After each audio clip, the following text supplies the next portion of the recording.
The story centers around a young man named Takuto who spent most of his time absorbed in a strategy game called Eternal Nations. Confined to a hospital bed, Takuto found solace and meaning only in playing Eternal Nations and eventually died with the game still running. But his death wasn't final. Moments later, he opens his eyes, finding himself sitting on a throne amid ancient ruins in a forest. His first thought is about how incredibly fresh and real the air feels. Suddenly, a woman approaches him, gently asking if he's finally awake. When she reveals her face, Takuto instantly recognizes her as Atu, an elven character from Eternal Nations. Atu respectfully calls him Your Majesty, leaving Takuto utterly confused, wondering what on earth is happening. As an experienced anime fan, he quickly figures out he must have somehow been transported into the world of Eternal Nations, the very game world he spent countless hours in. But this realization brings more questions. Typically, Atu would only address her king this way if he were the Lord of Manara, the nation Takuto previously led in the game.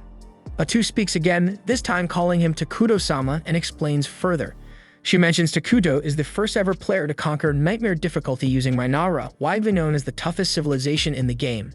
She proudly reveals that Takuto is listed on the game's global leaderboards, giving him legendary status. Takuto's confusion deepens even further. How can a mere game character know about things beyond her own game world reality? And Atu gently explains that she remembers everything, every victory, every defeat, each word Takuto ever spoke to her through his screen, and the entire journey they shared together until now. Hearing this, Takuto is overcome with emotion, tears forming in his eyes. He tells Atu how happy he is to finally speak to her directly, confessing she was always his favorite character in Eternal Nations. Atu warmly replies that she feels precisely the same way. Still, none of this clarifies how he ended up here, so Takuto looks at Atu directly and asks if it was she who brought him into this world. Atu honestly admits she has no clue how they got here, as she herself only arrived a few minutes ago. Still, she's certain of one thing: the place they're in feels exactly like the world of Eternal Nations. Regardless of their location, Atu is deeply grateful she's finally met her true king in person. Holding Takuto's hands gently, she urges him to begin their journey anew together. Atu shares her dream of rebuilding an empire with just the two of them, and since Takuto has nothing else left, he gladly agrees to join her quest. When Takuto extends his hand to formally shake on their partnership, Atu suddenly switches to her NPC persona, introducing herself dramatically as Sludge Atu, an illegitimate child born of a fallen world. She solemnly pledges her entire being, mind, soul, and body entirely to Takuto. Though Atu's character is technically evil, the theatrics feel painfully cliché, leaving both her and Takuto momentarily embarrassed. Still, Takuto decides to lean into it, dramatically declaring that alongside Atu, his trusted right hand, he'll establish Manara, the most sinister empire of them all. Takuto then turns to Atu, asking if she remembers what Manara must always do first. Proudly, Atu states they should hide themselves away completely, staying unseen like true recluses to avoid discovery. Taking action immediately, Takuto summons an emergency production scout, a strange insect-like creature with extremely long legs. Given Manara's alignment with evil and destruction, all their units naturally look horrifying, including this scout. Regardless, Takuto issues commands instructing it to thoroughly investigate their surroundings, and Atu sternly reminds it that disappointing their king isn't an option. And obediently, the scout departs on its assigned task. Takuto then reveals to Atu that he can actually see through the scout's eyes, confirming to both of them that the world indeed works just like the game. He briefly explains to Atu how summoning works here. His current total magic power is at 200 MP, and creating the scout consumed 100 MP. Takuto carefully considers his options for spending his remaining magic points.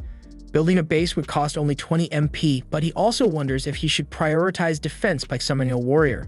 Unfortunately, doing so would consume more power than he currently possesses. In Eternal Nations, Atu is classified as a hero character, making her particularly powerful in combat. But since their new journey has barely begun, Atu's current strength level remains only at level 3, which is quite low. Anyway, thanks to the scout's reconnaissance, Takuto gains a clear picture of their surroundings, which primarily consists of endless forests. So this setting proves an ideal location for establishing Manara's base, though Atu finds it unsettling that there's absolutely no wildlife or available food nearby. Realizing it would be too dangerous to relocate, Takuto instructs the scout to extend its search and explore an even wider perimeter. Atu then begins feeling downhearted, believing she's not contributing enough to assist her king. Seeing her discouraged expression, Takuto gently reassures her, saying that simply having her by his side is more than enough. Deeply touched by his sincere words, Atu instantly becomes even more devoted to him. Meanwhile, their scout soon discovers a campsite inhabited by a group of dark elves. Takuto hesitates, unsure what their next move should be because accidentally encroaching on another group's territory could cause serious problems, so he figures it's best for them to lay low for now. And Two suggests optimistically that if things do take a turn for the worse, they can simply escape together. Her encouragement boosts Takuto's confidence, so they decide to quietly observe the dark elves from a safe distance and find out what they're doing here. But suddenly, 3 dark elves stumble directly into them, catching both Takuto and Two off guard. Takuto freezes in surprise, realizing the dark elves he planned to carefully avoid, those same elves he was prepared to flee from if they ever crossed paths, are now standing right in front of them. Both he and Two remain unsure about how the encounter will turn out, but recognizing the importance of staying calm in situations like this, they manage to maintain their composure. At the same time, the dark elves have no intention of harming anyone. They explain that they've recently been driven from the city they once called home and have desperately led their people into the forest to seek safety. And after a difficult journey, they've managed to set up a temporary shelter in this cursed land. However, with no food available, they're in a desperate situation, knowing their children will starve without supplies. Captain Nagi, leader of the Dark Elves, is currently exploring this bleak forest alongside his soldiers, increasingly worried their journey might have been completely futile since the area seems utterly lifeless. Several of Nagi's men start complaining bitterly, arguing it might have been better if they just stayed and died back in the city, rather than starving out here. They recall grim stories about the forest being cursed by a mysterious man, a place where neither life nor love can ever flourish. Nagi quickly warns them against losing hope, reminding his people that if they falter now, their children waiting anxiously back at camp won't have any chance at all. He firmly reminds them their kids still have faith in them, and that turning back empty-handed simply isn't an option. Still, as Nagi continues forward, he can't help but reflect on his soldiers' grim words.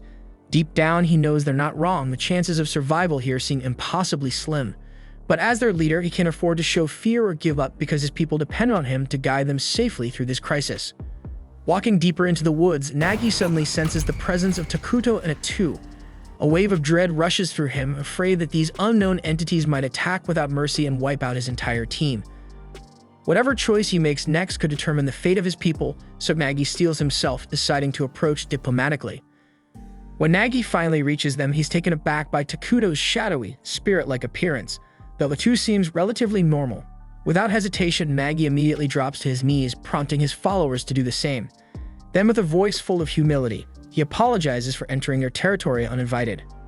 Two, glaring coldly at Nagi, sharply questions him, demanding to know why he would trespass despite knowing it was forbidden. Nagi nervously explains their desperate circumstances, how their people were banished without warning, forced to flee their city without supplies, the exhausting journey, and the starving children still waiting anxiously in the forest. Feeling increasingly anxious under Two's harsh gaze, Nagi braces himself, convinced they're about to execute him. However, Takuto surprises him by calmly asking if he's hungry. Nagi hesitates nervously, uncertain how to respond until Two firmly instructs him to answer her master's question. Quietly, Nagi admits he is hungry, and immediately Takuto conjures several apples out of thin air. Nagi stares in bewilderment, never having seen an apple before, unsure if they're even edible. Takuto kindly assures him that the fruit is juicy and delicious, encouraging him to try it. Still hesitant, Nagi looks behind him, shocked to see his men already devouring the apples eagerly. Two then firmly urges him to eat as well, yet Nagi still feels uneasy. Noticing his hesitation, Takuto promptly conjures pears as well. Now Nagi is openly suspicious, deeply confused by Takuto's generosity. The Dark Elves had always been viewed with hostility, constantly rejected by others. To suddenly encounter someone willing to help without any hidden motive felt disturbingly unnatural. Nagi finally states he'd rather bring the food back to feed the starving children in their camp. But before he can even finish his sentence, Takuto conjures even more fruit for him. Overwhelmed, Nagi can only feel gratitude and disbelief. Meanwhile, back at the camp, the Dark Elf children lie weak and exhausted, silently praying for rescue. Suddenly, they catch a familiar scent in the air. Their prayers are answered because Nagi and his soldiers have returned, bringing with them more food than they've ever seen. Nagi joyfully tells everyone to prepare for a feast, and soon they're all eagerly eating, and the starving children quickly regain their strength. One of the elves then curiously asks Nagi where he got all the food, but Nagi avoids giving details. Instead, he simply tells them fate finally smiled upon them. Yet deep in his heart, he remains haunted by the memory of the mysterious, intimidating figure he encountered in the forest. After the meal, everyone falls into a peaceful sleep, except for Nagi, who remains awake, staring thoughtfully into the fire. As he stands watch, Elder Moltar approaches quietly, gently pulling Nagi out of his deep contemplation. Moltar expresses gratitude for Nagi's efforts but mentions that the fruit tasted unlike anything he's ever known even after living 200 years. Nagi nods, agreeing that the fruit definitely tasted strange. Moltar presses him about where the food came from, prompting Nagi to confess they encountered a legendary figure after wandering deep into the cursed forest. Hearing this, Moltar wonders aloud if it was perhaps the King of Ruin, recalling ancient stories about a mythical being said to appear when the world becomes too crowded, destroying everything and returning civilization to darkness. But no one knows if those legends hold any truth, since nobody's ever witnessed it personally. Moltar asks Nagi directly if the mysterious figure introduced himself as the King of Ruin. Nagi admits Takuto never actually introduced himself at all. He only spoke through his servant. Moltar insists there's no way a dark entity like that would offer assistance for free, demanding to know what Nagi promised in exchange. Nagi, however, insists it was purely an act of generosity from Takuto, nothing else. Moltar remains skeptical, arguing no evil being ever offers help without hidden motives. Nagi firmly calls Takuto the Great One, determined to defend him and emphasizing that he simply chose to help. Moltar counters that such a noble title doesn't suit the rumored King of Ruin, but Nagi refuses to budge. He argues passionately that Takuto deserves the respect because he helped them in their time of need, and frustratingly wonders if it might have been better if they all died rather than receive such aid.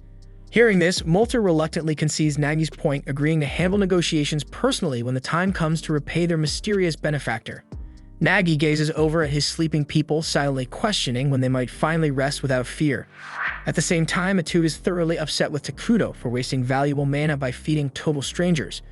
She sternly forces him onto his knees as he tries to explain he simply felt sorry for them. Hedru can't believe his recklessness, reminding him sharply they don't yet know whether Minavra will be peaceful or brutal, or how many battles might lie ahead. So wasting mana like that could be dangerous. Realizing she might have gone too far scolding her own king, Atu quickly apologizes. But Takuto gently reassures her, reminding her they're partners and that he couldn't survive in this place without her by his side. He also admits feeling awkward around the Dark Elves, suggesting perhaps he's shy. Atu is surprised. She assumed Takuto was deliberately playing the role of a dignified king, communicating solely through her as his servant. The two laugh and tease each other playfully for a moment, until Takuto's summoned scout finally returns. The following morning, Nagi prepares himself for another visit to Takuto, and Elder Moltar asks if he's really prepared to meet the Dark King. Moltar strongly believes that since they've already accepted aid from the Dark King, they must also be prepared to pay whatever price he demands in return. Nagi objects, reminding him that Takuto never once suggested anything like that, but Moltar insists it's simply in the nature of evil beings to ask something in exchange for any act of kindness. Yet he agrees they need to rely on Takuto for now since nowhere else is safe. So they decide to visit Takuto together, completely unaware that his insect scout had been observing their entire conversation. Takuto quickly calls back the scout to report to him, and upon hearing that the elves are on their way, he quietly hopes they'll just pick up the remaining food he had prepared yesterday and leave without causing a fuss. Anxiety quickly starts to grip Takuto as he explains to Atu that he's terrible with conversations and doesn't know if he'll be able to negotiate properly with the Dark Elves. Atu reassures him she'll handle it herself, adding that this will also show the Dark Elves that her king wouldn't stoop low enough to speak with them personally. Shortly after, Moltar and Nagi arrive, and the Elder Moltar greets Takuto with an overly formal and eloquent salutation, almost like something straight out of cover letter, thanking him for the generous provision he offered his folk. Moltar then respectfully asks permission to know the identity of their Dark King. After receiving permission from Takuto, Atu reveals his name proudly, declaring him to be the feared Dark King of Ruin himself. Both of the Dark Elves become visibly shaken upon having their worst fears confirmed. Atu then coldly instructs them to simply take the food and leave because it's not going to last much longer anyway. Yet Moltar politely insists on repaying Takuto for his generosity and asks what they can possibly give him in return. Atu coldly informs him that there's nothing in their possession capable of pleasing her king, so attempting repayment would be pointless. She then questions if the elves even have anything left that they consider valuable at all, causing Moltar to hesitate as he realizes they genuinely have nothing worthwhile to give. Noticing his hesitation, Atu immediately gives him a cold, intimidating stare and suspiciously asks him if he's secretly planning something. Moltar becomes visibly flustered, and Takuto quickly realizes their conversation is going downhill fast, so he immediately signals Atu over to quietly discuss how they should proceed, But Atu becomes frustrated because she thinks Takuto is being way too soft on these two hopeless elves. And she insists these guys have zero clue how to handle negotiations, and if this continues, they'll just turn into an annoying headache later on. So she dramatically suggests killing them both and displaying their heads around the base as a clear warning, but Takuto quickly tells her to stop acting like a psycho. He calmly explains that the elves genuinely seem to want peaceful coexistence and sincerely wish to repay their kindness. Instead of just handing out freebies, he suggests they ask for something small in return, keeping their relations with the elves positive. Atu reluctantly agrees and then tells the elves that her king has generously decided to accept their offer of repayment. Seeing Molter suddenly relax makes Takuto and Atu both realize he was freaking out earlier because he had totally assumed Takuto would act like a typical villain. Atu scolds Molter for misjudging her king so harshly, but then she pauses, realizing she doesn't actually know what to ask them for. Thankfully, Takuto quickly comes up with a great idea and suggests that they ask the elves to provide them with information about the world outside this forest. Molter immediately lights up with relief, promising eagerly that he'll share every bit of knowledge he's gained about the outside world.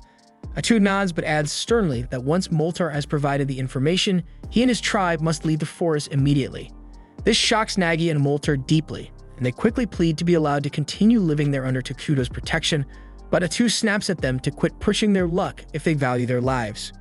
Nagi tries to argue further, but Molter quickly silences him, admitting they must respect the king's wishes. They begin turning to leave, but watching them, Takuto suddenly feels a pang of guilt for kicking them out like this. He abruptly changes his mind, telling Molter and Nagi that instead of leaving, they can become citizens of his kingdom.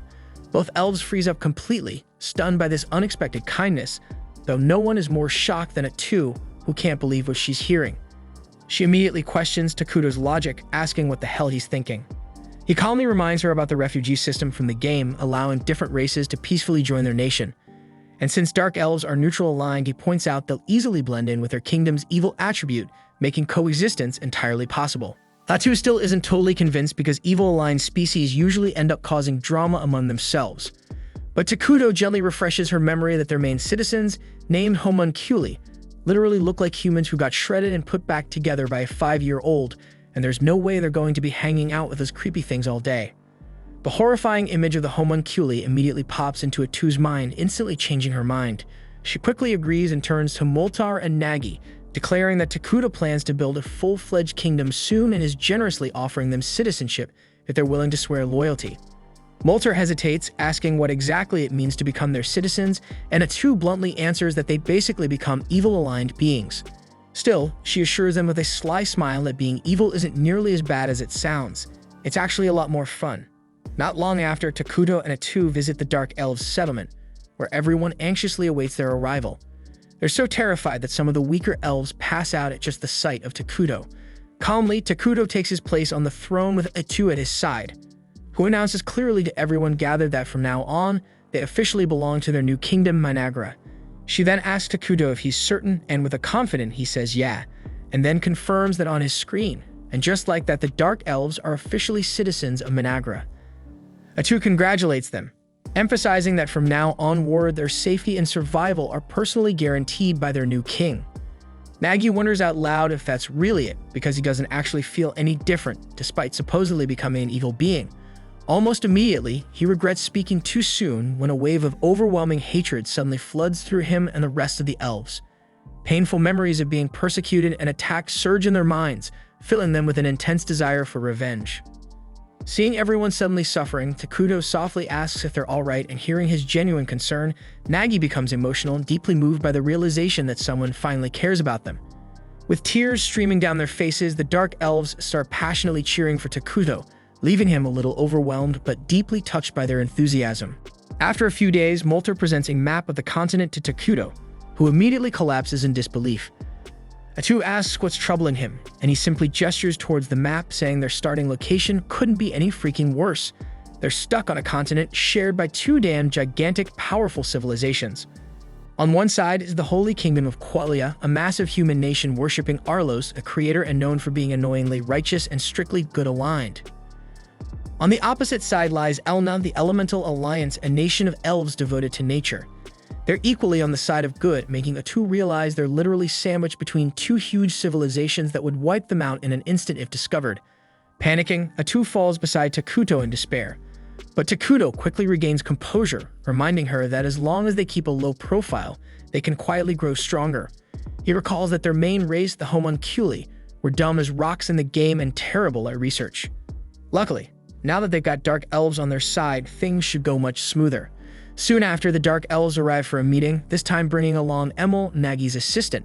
Nagi introduces her as a nerdy genius who knows way more than him about foreign kingdoms, and insists she'll definitely prove useful. Atu conveys to the elves that their dedication has pleased the king, and she announces they're all about to receive major responsibilities directly ordered by Takuto himself. First up, Molter is tasked with managing internal affairs. Atu says she expects big things from him, especially since she learned he knows magic too. Next, she appoints Nagi as the head of Minara's warriors, charging him with building a powerful military for defense. When she leads recruitment up to him, Nagi is way too excited, shouting dramatically that he'll destroy all their enemies and proudly mount their heads as trophies. But Takuto's already feeling queasy at the gruesome imagery. He quietly remarks that war is barbaric, and Atu clarifies for the confused Nagi that their king actually prefers peace, so he needs to chill out with the killing talk.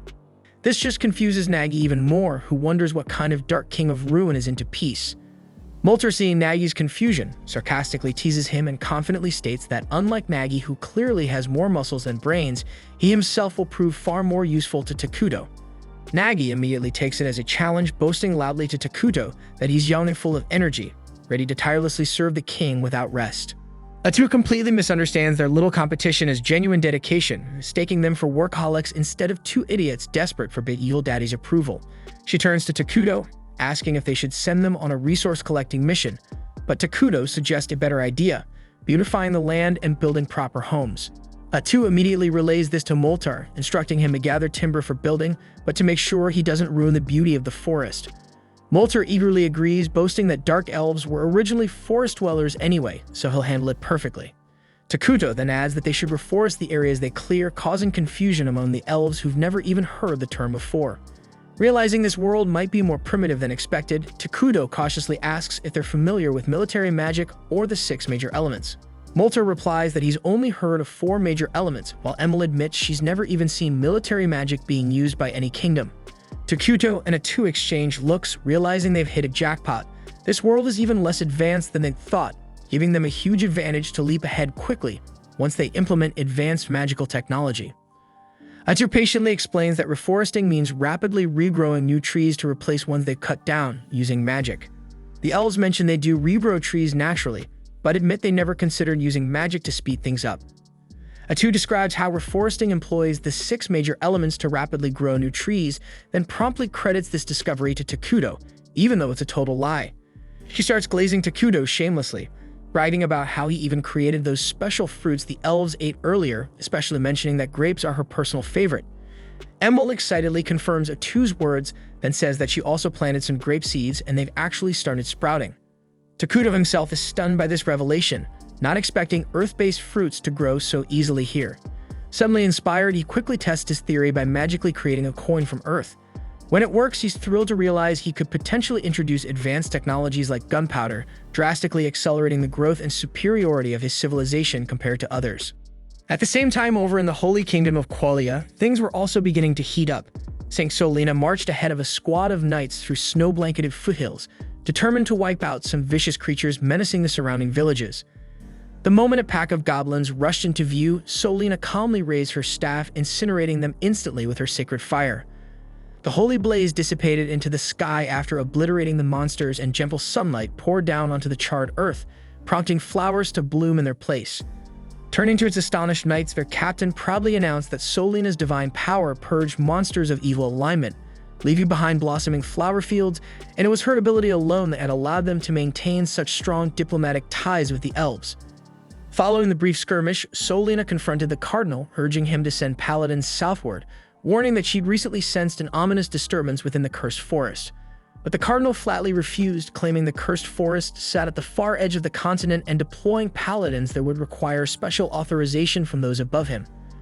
Unfazed, Solina firmly warned him that she would personally handle the matter if no troops were sent. Initially, the cardinal tried pushing back but quickly caved under her icy glare, promising instead to send whatever limited forces he could personally command. Meanwhile, back in their own domain, Takuto and Atu were focused on developing their newfound territory, beginning by constructing decent homes for the Dark Elves. They'd already thrown together a makeshift throne room around Takuto's throne, and he was thrilled by the idea of finally hosting important meetings with the prominent members of his kingdom. Right then, Molter, Nagi, and Emil entered ready for action. Atu informed them that it was about damn time to kick off their first official council meeting. But before the meeting could start, Emil eagerly approached Takuto, revealing a gift, an elegant new outfit that, to his mild embarrassment, was dangerously close to femboy territory.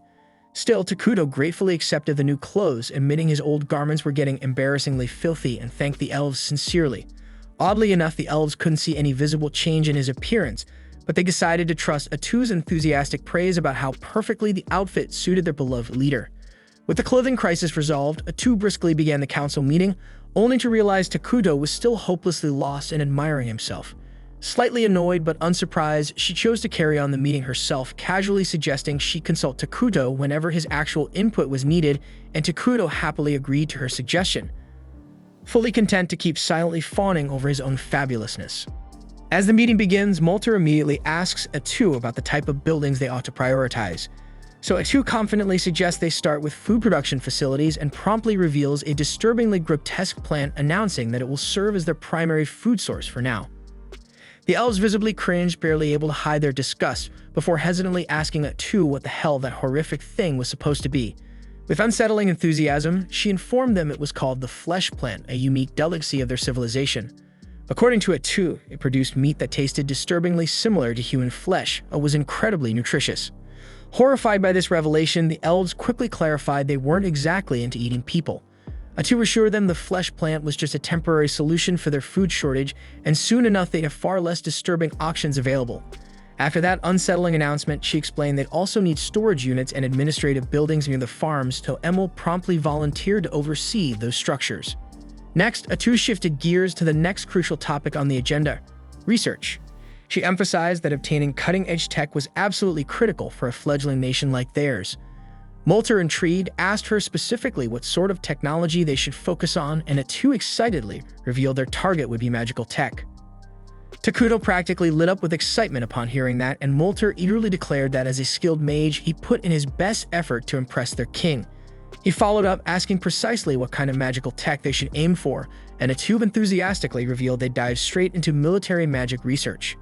She explained that standard attack spells were pitifully limited, barely managing to handle a handful of enemies, while advanced military-grade magic could annihilate entire cities or even reshape terrain to their advantage. Molter, now fired up, immediately agreed to round up all magically gifted elves and begin working on groundbreaking magical spells that hadn't even appeared yet in their world. Then Atu moved on to the final topic of the meeting, their military strategy. Nagi perked up instantly, excited that it was finally his turn to shine. But Takuto quickly burst his bubble by bluntly stating they wouldn't heavily invest in their military right now. Atu backed him up, pointing out armies cost a shitload to maintain but produce nothing useful during peaceful periods. Nagi protested strongly, arguing they lacked sufficient power to properly defend their king, and thus should definitely prioritize their military.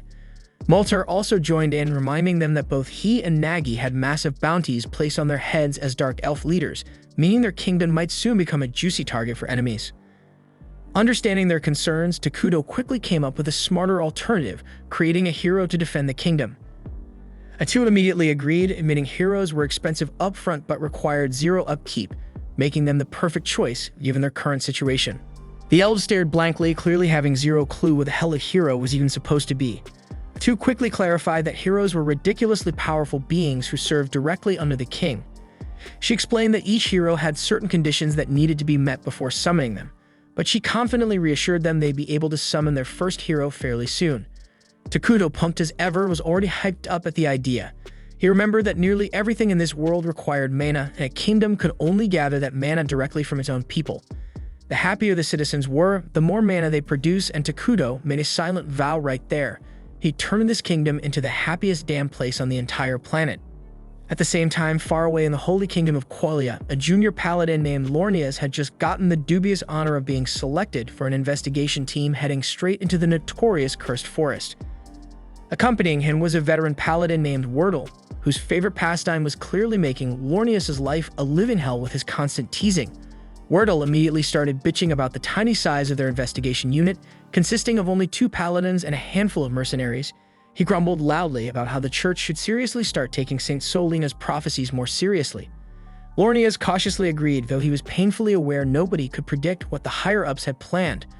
One thing he did know, though, was that if they managed to pull off this investigation, it'd receive huge rewards, but if things went south, his head would definitely be the first on the chopping block.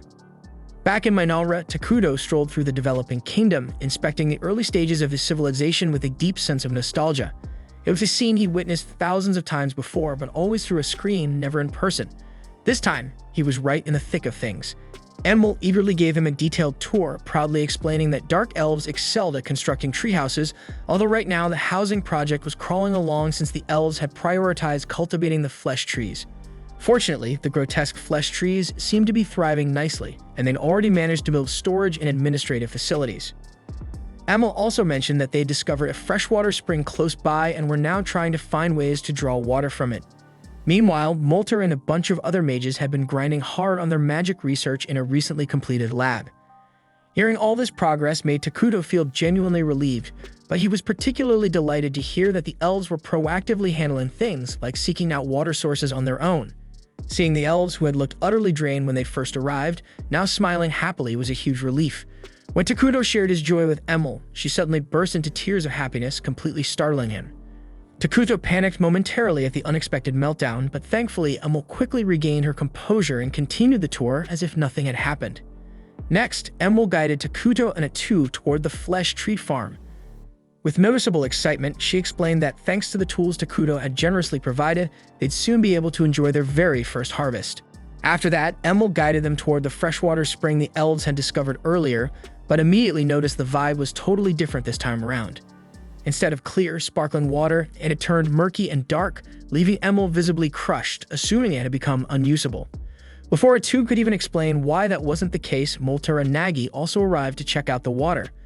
Both of them quickly agreed with Enmol, believing the spring had been ruined, but Atu just casually scooped up some of the gloomy-looking liquid and took a long sip, assuring everyone that it was perfectly safe. Atu then clarified that the spring only looked creepy and unsettling because it had officially become part of Minalra, all thanks to a neat little feature known as cursed terrain. Takuto chimed in, gently telling the elves to take a deep breath. As soon as they inhaled the gloomy air, they were instantly energized, their minds clearer, and their bodies revitalized.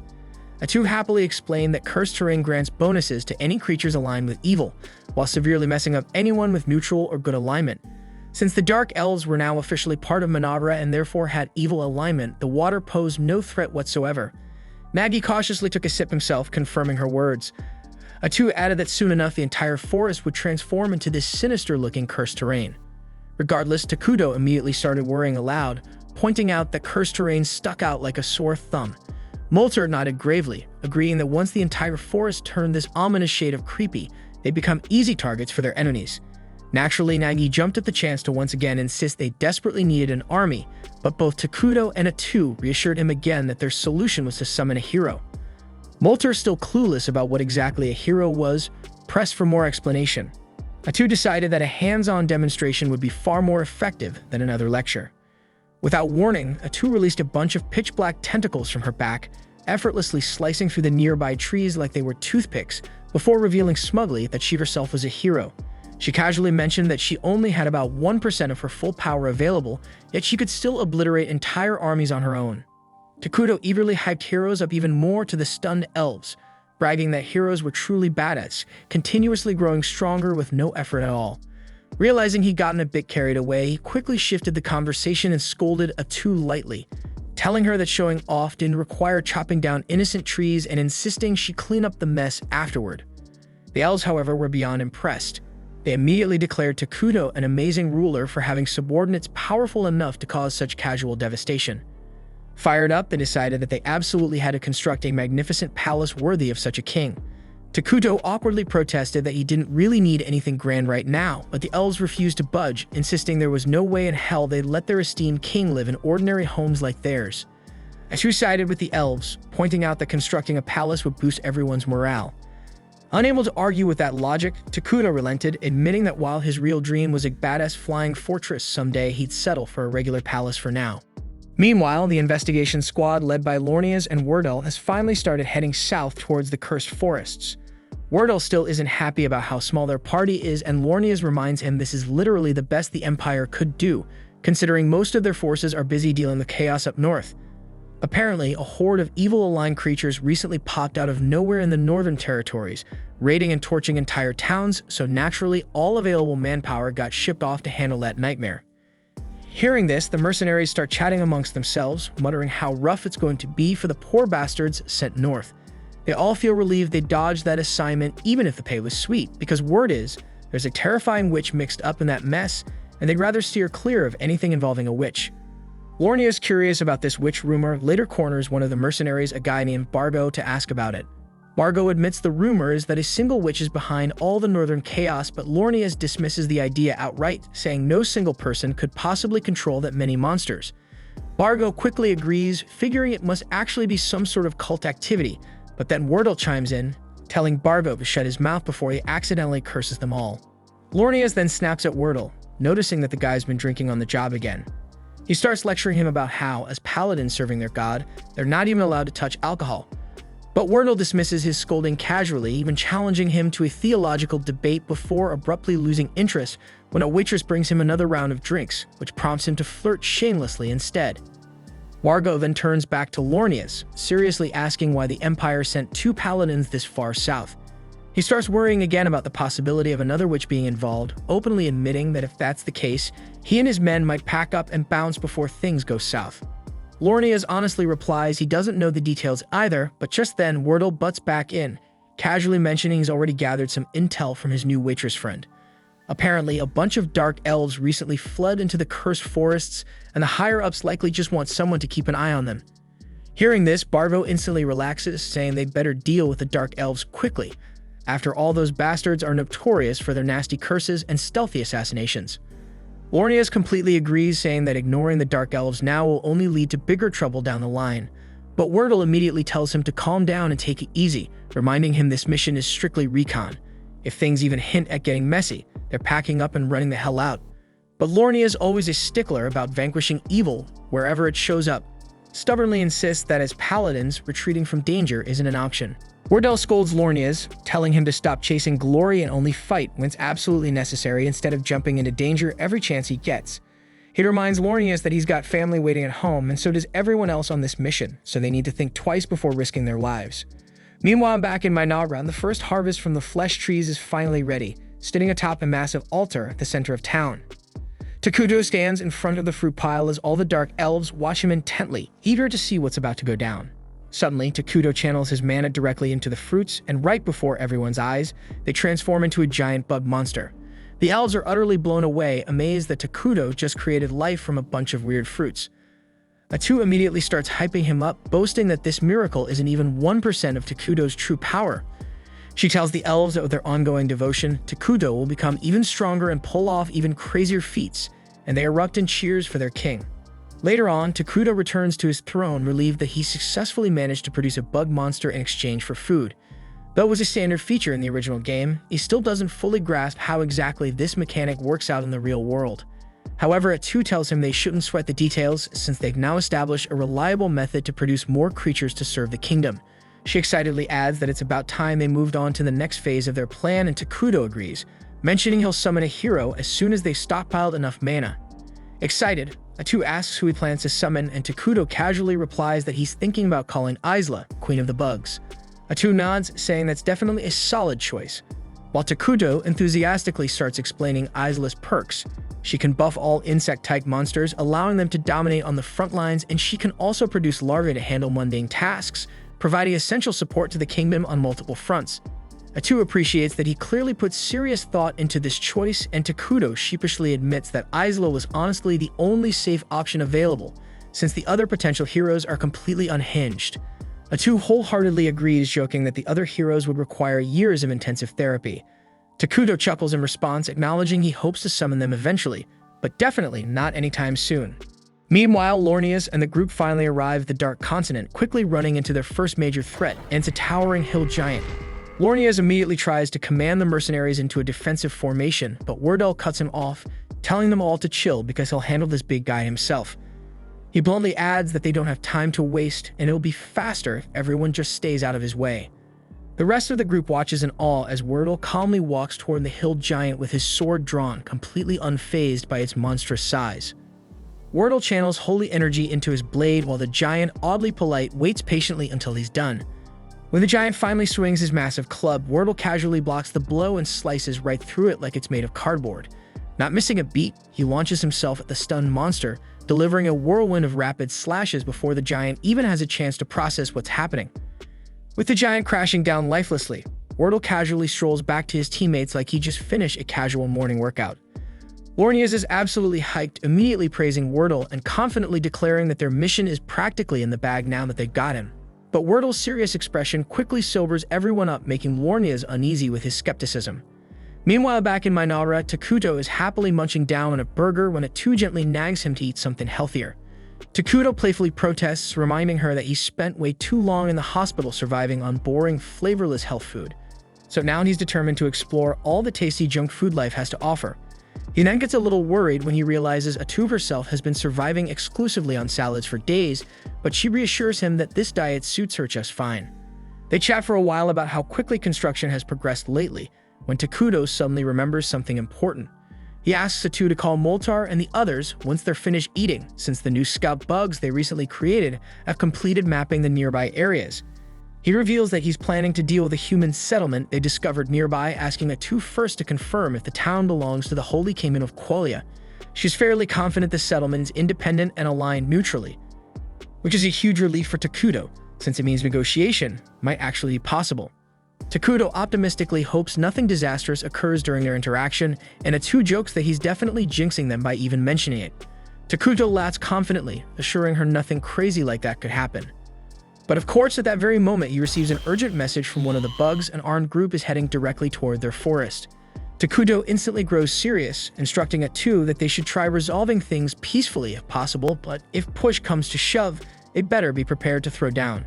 At the same time, the armed group making their way into the forest is none other than Lornia's and Wordle's crew. As they push deeper, Wordle suddenly raises a hand, signaling everyone to stop because he sensed someone's presence approaching them. Sure enough, Atu emerges from the trees wearing dark clothes that completely conceal her identity. Wordle immediately demands she identify herself, and Atu calmly claims she's a dark elf who's found refuge here alongside her people because there's nowhere else safe for them to go. Wordle acknowledges her situation but bluntly tells her to step aside because their group has orders to investigate this forest. Atu firmly responds that they shouldn't go any further, causing Wordle's instincts to flare up, sensing something shady going on. But before he can say more, Lornias rudely jumps into the conversation, yelling at Atu and demanding how she dares disobey a servant of God. Wordle sharply snaps at him, telling him to shut his mouth and stop interrupting. Lornias is visibly frustrated at being rebuked over such a trivial issue, but Wordle swiftly resumes his conversation with Atu, explaining they cannot turn back simply because she asked them to, then pointedly asks if there's something she's trying to hide within the forest. She insists there's nothing here but elves who simply wish to live peacefully and questions why he's so hell-bent on invading this godforsaken forest. After a moment of hesitation, Wordle sighs and finally reveals their reason. The Saintess recently had a vision of an immense evil hiding here, and thus he cannot return until he verifies this personally.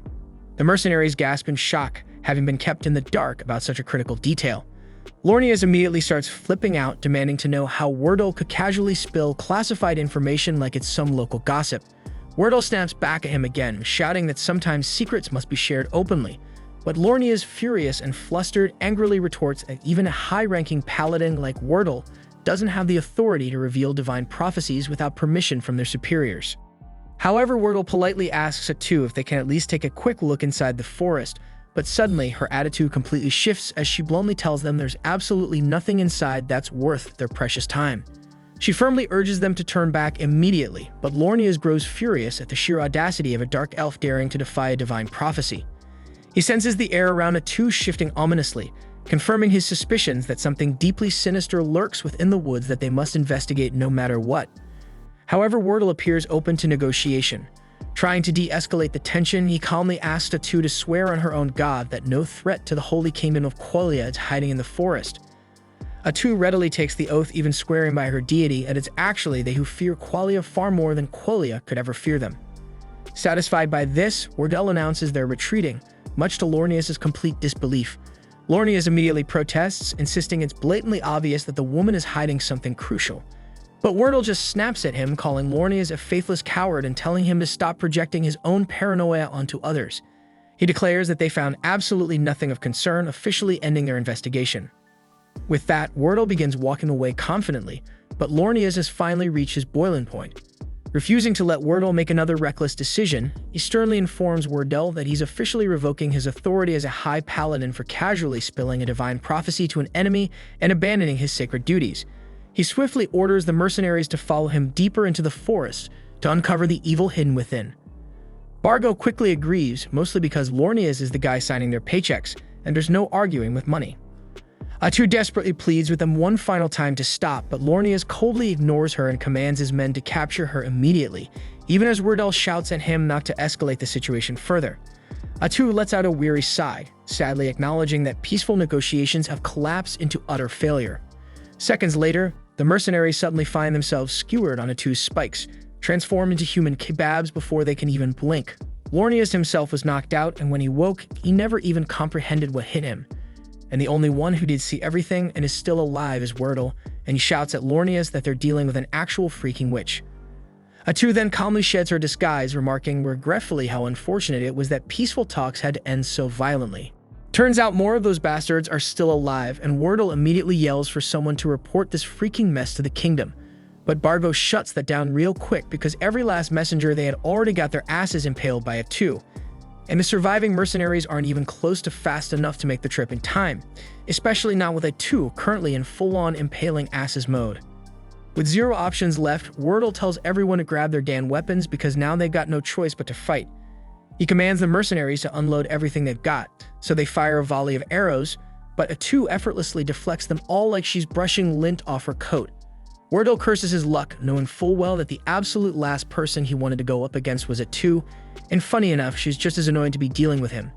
She makes it painfully clear this entire situation is Lornias' fault because if they had just agreed to leave the forest alone, she would have let them walk away.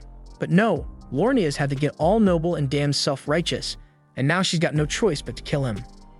Lornias finally realizes he screwed up royally and turns to Wordle, asking if he even knows what the hell this freaking thing really is. Wordle admits he suspected something was off from the moment they first saw her, which is exactly why he wanted to leave without throwing hands. But now that he's seen her true form up close, he's certain Atu is a witch, but not the storybook kind either. Because a witch in this world is a certified Calamity-class monster, officially recognized as a national-level threat. Someone like her is way out of the mercenaries' league, so Wordle orders them to fall back and leave this to him and Lornias. Both men charge Atu, reciting their sacred prayers to power up their attacks. Atu doesn't take them seriously at first, just blocks their strikes and mocks them for being so weak. But then they actually manage to slice through two of her tentacles, and suddenly she realizes this might not be the cakewalk she thought. She quickly figures out their holy magic is giving them bonus damage against her demonic body, and Wordle assumes that if they just cut off all her tentacles, she'll be helpless.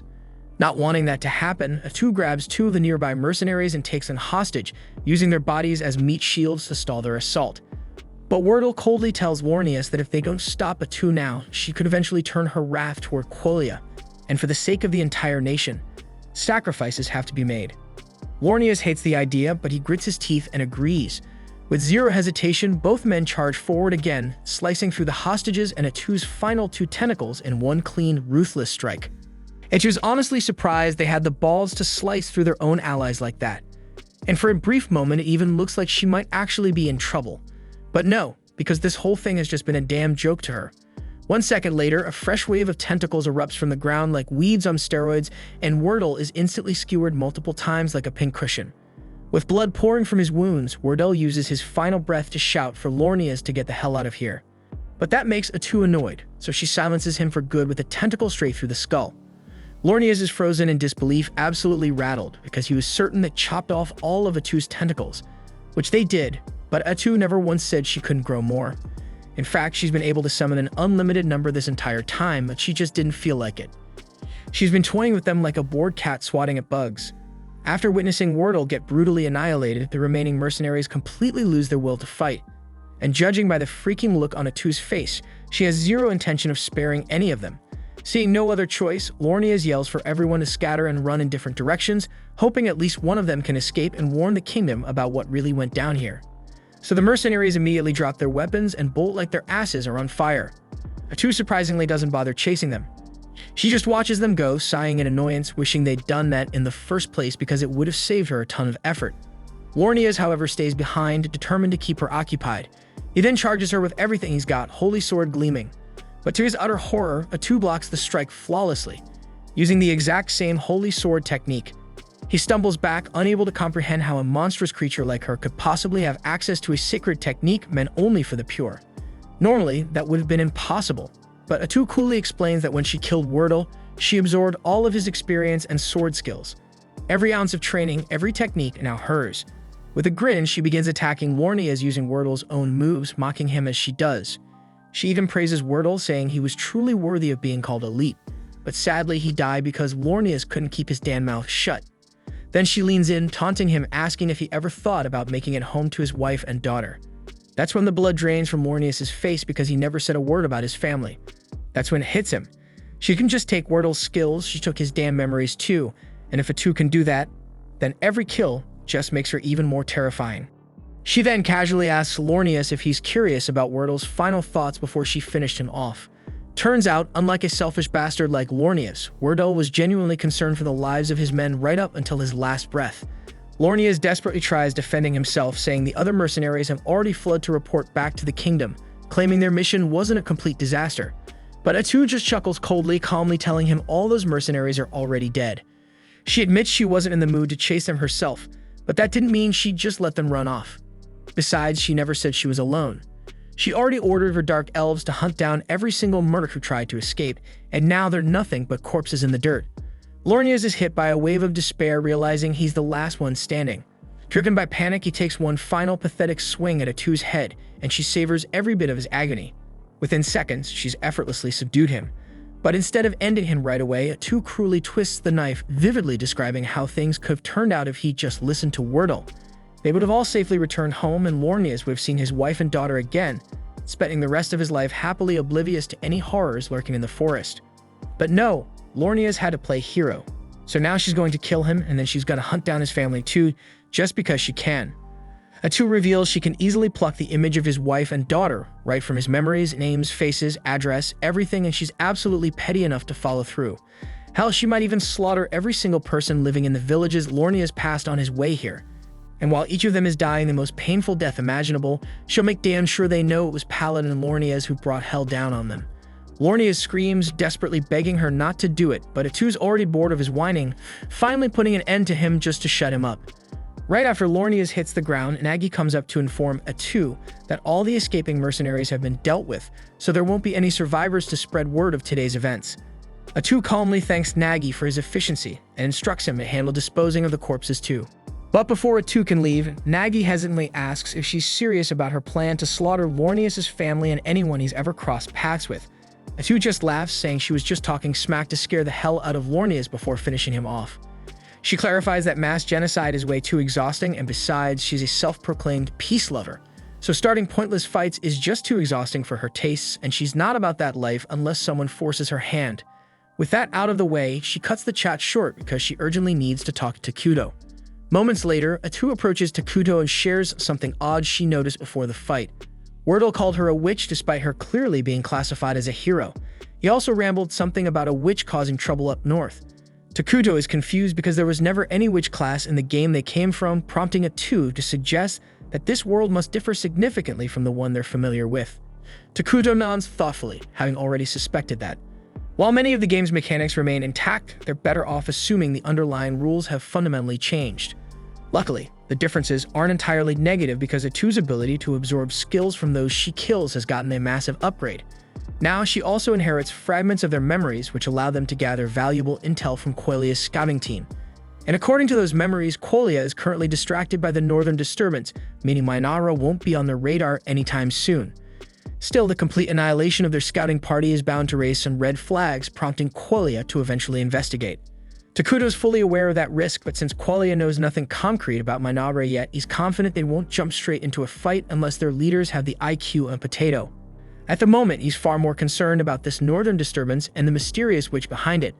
Atu tried extracting every detail about witches from Wordle's mind, but the guy was clueless. However, one chilling fact stood out crystal clear. The witch called Arakino is wreaking havoc up north, and she was strong enough to single-handedly deal massive damage to Quelle's forces. At the same time up in the Northern Territory, Arakino's casually finished demolishing yet another village and is already prepping to move on to the next. To top it off, she raises every villager she slaughtered as undead puppets to serve her. Takuto has absolutely no clue about Arakino's true powers, but given that she's causing this much mayhem so soon after arriving, he suspects she might have come from another world, just like him and Atu. If that's the case, things are about to get a whole lot messier.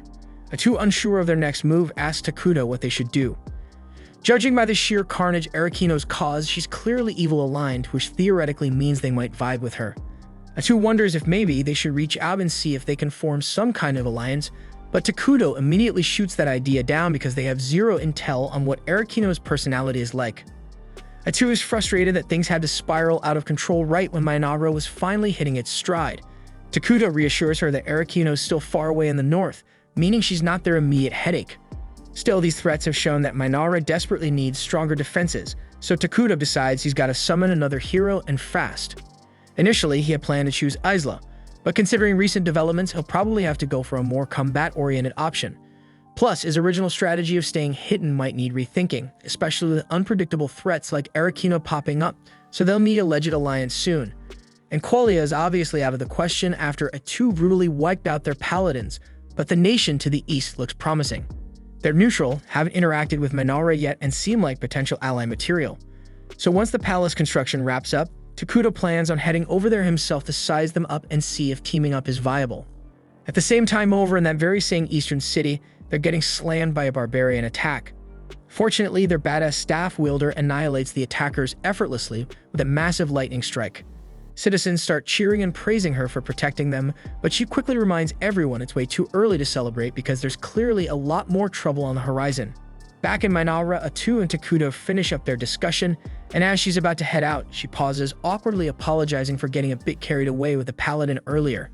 She knows Takuto usually prefers avoiding unnecessary bloodshed, but Takuto just gives her a blank stare, calmly asks her why on earth she thinks he'd be bothered by that.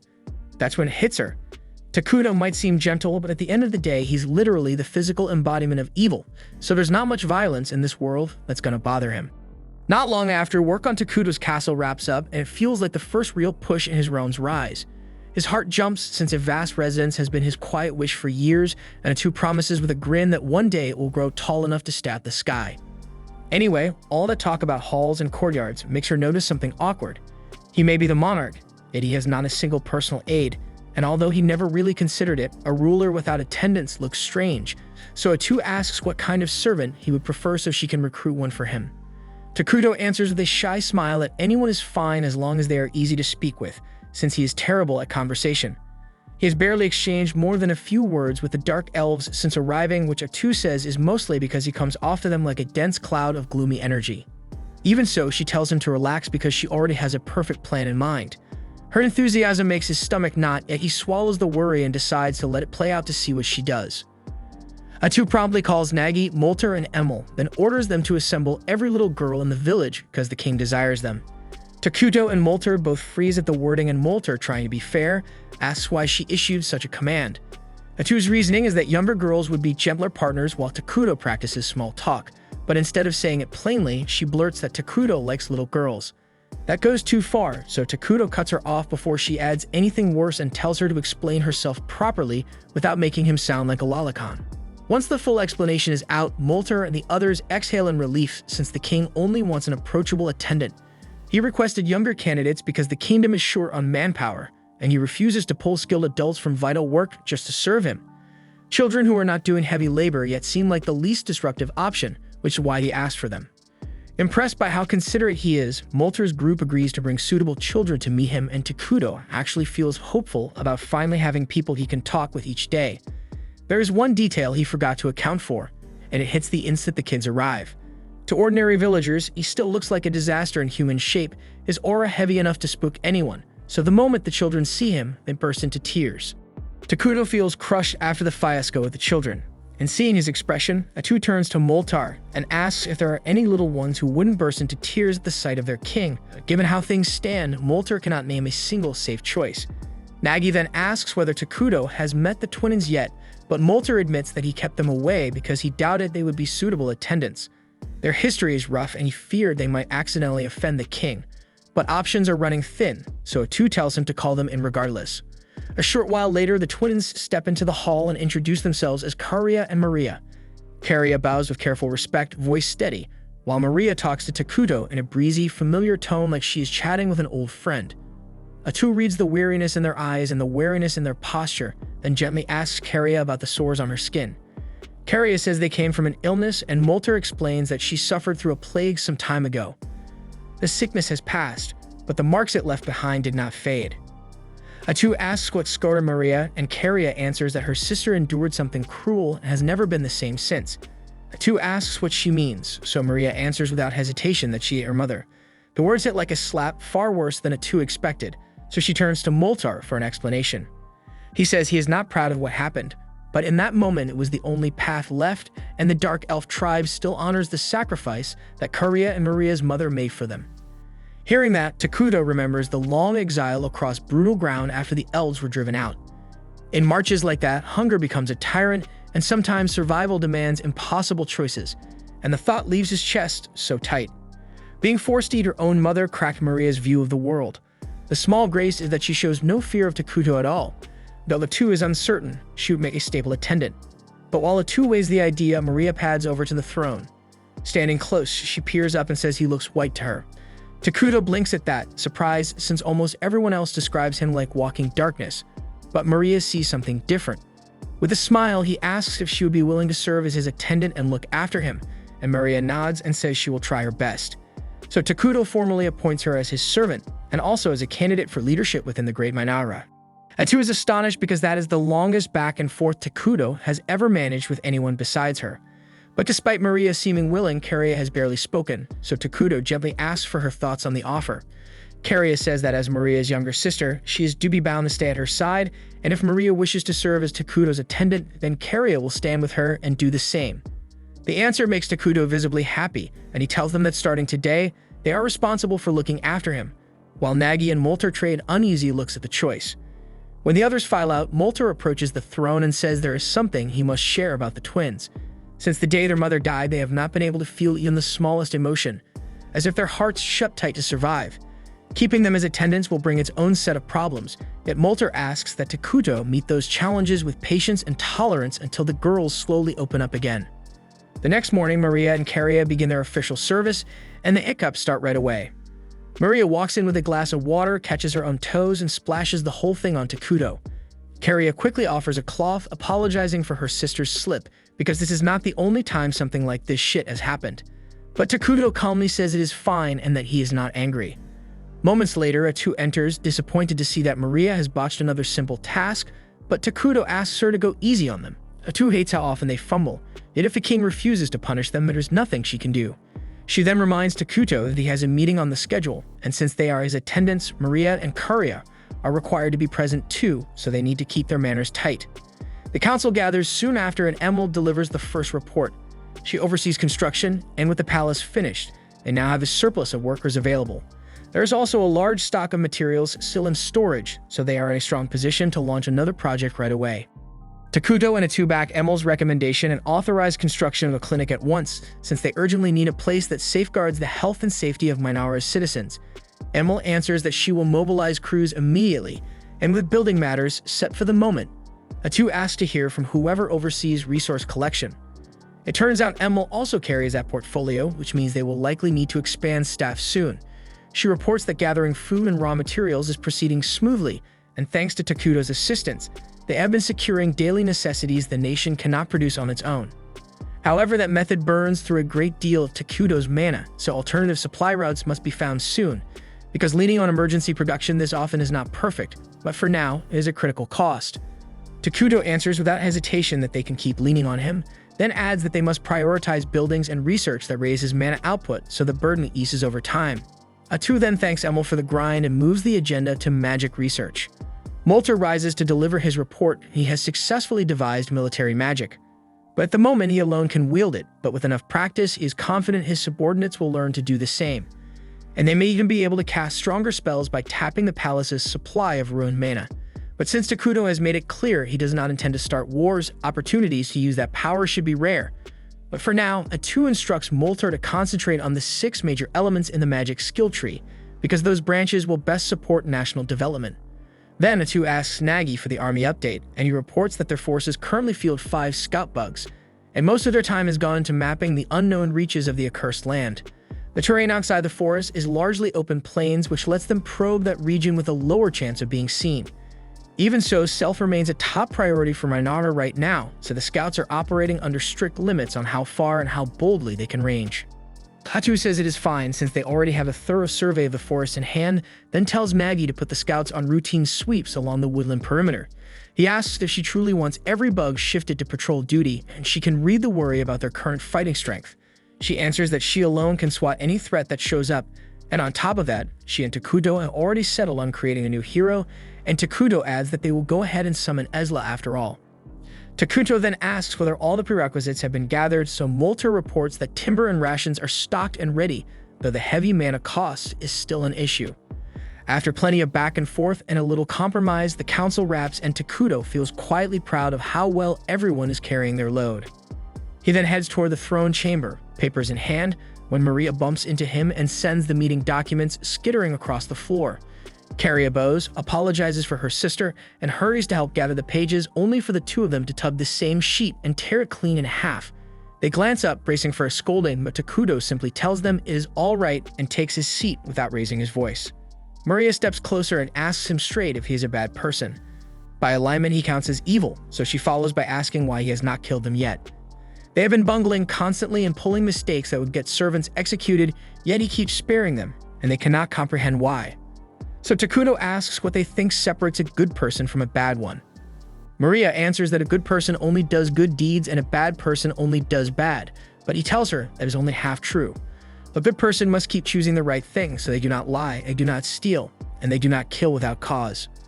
But a bad person does not have to do the worst thing every time because they act out of self-interest and do what they want, whether others like it or not. In his case, what he wants is to treat them gently, so there's nothing wrong with letting small mistakes slide. And he adds that he already noticed they have been staging some of those blunders on purpose to try to make him furious. The sisters finally confess that all the mistakes were deliberate. They kept poking at boundaries, hoping he'd lose his temper and end them because in their heads, what they did means they don't deserve to keep living. Takuto understands why self-forgiveness feels unreachable after something like that. He can't truly stand in their shoes that he's certain their mother chose that sacrifice so her daughters would continue, not vanish. He tells them plainly that they are free, and the truest way to honor her choice is to live fully, not shrink into guilt. The road ahead will be rough and uneven, and some days will ache more than others, but he promises to stay beside them at every single step and shoulder what he can. The sisters crumble, tears pouring as they wrap him in a tight embrace, clinging until the storm in their chests eases. A few hours later, Atu walks in and finds both girls asleep across Takuto's throne. A tiny flash of jealousy pricks her, but business comes first, and she reports to him that the survey on the nearby city is done. The nearby city is called Dragonten, and it belongs to Fonkaven, a neutral nation where multiple races live side by side. So Takuto thinks that this diversity should make talks and trade more manageable with them. But he also flags a concern because Dragonten sits way off the trade path, and that location worries him. Atu explains the reason for that location. There's a dragon vein mine beneath the area, and those veins are prized since they naturally generate mana. Strategically, securing such a source early would be huge, so she recommends moving to safeguard it as soon as they can do so wisely. But the report also notes that Dragonten is currently under assault by barbarian groups like ogres and goblins, and the defenders are clearly struggling to hold the line. Takuto asks whether the city has received any backup from its homeland, and as far as Atu can tell, no reinforcements have been dispatched, so conditions are improving, and if anything, they're sliding. Given that picture, he assumes refugees are already on the roads. If Minara opens its gates and shelters those people, they can strengthen their population while building goodwill with Dragonten, and down the line, that partnership could place the Dragon Vein mine within Minara's reach. Takuto then orders Atu to assemble an envoy at once, but on the road to the city, Atu's party runs into a band of beastkin in the middle of the wilds, and the tension spikes. Tonukapali, their leader, is terrified of Atu and the others, since a darkness so dense it's visible clings to them. She works hard to keep things calm because her men are so petrified they might lash out at the two in fear, and that could get everyone eliminated. Atu is still under strict orders to keep Minara a secret, so she is preparing to erase every witness on the spot. Yet Pepe is too oblivious to grasp the danger she represents, and he casually asks her name and strikes up a conversation, a move so brazen and foolish that it catches Atu off guard and makes her stay her hand for now. In time, the two groups manage to reach an understanding, and Atu learns that Tonukapoli's party is actually an envoy from Dragonton. That turns out to be a lucky break since it saves her the trip, so she invites Tonukapoli and her people to come meet the king of Manara. Tonukapoli is a little on edge since any king who can command someone as vigorous as Atu is bound to be frightening. And when she finally meets Takuto, it is worse than she imagined because all she can perceive is an endless gulf of darkness, so she's really starting to regret the choice she made before. Then we see that before they cross paths with Atu, the group had been attacked by a giant out in the barren lands. So Pip, one of the staff bearers, used grass magic to locate the giant and drag it down. Sadly, with brain power apparently stuck in the single digits, he doesn't think things through, so instead of finishing the damn job, he stands on its chest and starts demanding applause for his magic. And predictably, the giant tears free and flings Pape aside. But just before it can crush him, Tonukapoli steps in and weaves grass and earth magic together, pinning the giant hard against a rock, then tells her men to kill it. Tonukapoli then turns around and smacked the shit out of Peep's head, and told him to quit acting like a damn fool, because as the lone junior staff bearer, people's lives may one day hinge on his choices. Peep says he will try his best, yet he plainly fails to grasp how serious his role is. If giants keep battering Dragonton, it is only a matter of time before the city is wiped out, and they have no clue what is provoking the attacks in the first place. Their lone lead is a rumor about a calamity surfacing in the accursed lands, so Tonukapoli said she planned to investigate and drill a little responsibility into Pepe while she was at it. She dragged him along, and now she regrets that choice because one wrong move from him could get them all executed. Soon after, Peg blurts out and asks Takuto to be friends, and Tonukapoli panics, and speaking so brazenly to a king could merit execution. She apologizes and tries to cover for his outburst, but to her shock, Takuto actually seemed pleased by the offer and says he would be happy to be friends with him. Afterward, a welcoming banquet is prepared for Pepe and Tonukapoli's party, and once everyone takes their seats, Maria and Carria bring each of them a glass of apple juice. Tonukapoli sips and is astonished because she has never tasted anything this good, and the quality of the glassware here surpasses the work of the finest artisan on the continent. Pape loves the juice too, so he asks Maria for another pour, and before the extra drink even arrives, he bounds out of his chair and starts praising Maggie for his massive muscles. Then he goes to show off his magic to Moltar, and everyone lets him do as he likes, since Takuto seems fond of him. Takuto is struck by how effortlessly social Pepe is in any situation, and he is glad they managed to become friends, but he has never actually had a friend before and does not quite know what friends are supposed to do together.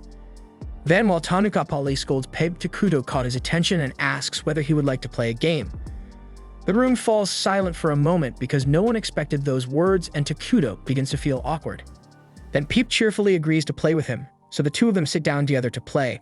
They start with a game Peep invents on the spot, where each of them takes a single blade of grass and they tug against each other to see which strand snaps first.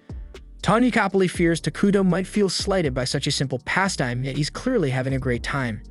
They keep playing for a while, and Pepe tries several of the games Takuto dreamed up. He says it was a blast and even suggests Takuto could sell them in Dragonton, but Tonukapoli slices him off because it isn't Peep's damn place to make important decisions on behalf of their city like that. Takuto is actually relieved that Pepe mentioned trade, since he's been planning to open negotiations with Dragonton for some time. But before he can move forward, he knows he'll have to put aside their personal friendship and approach the matter purely as a ruler.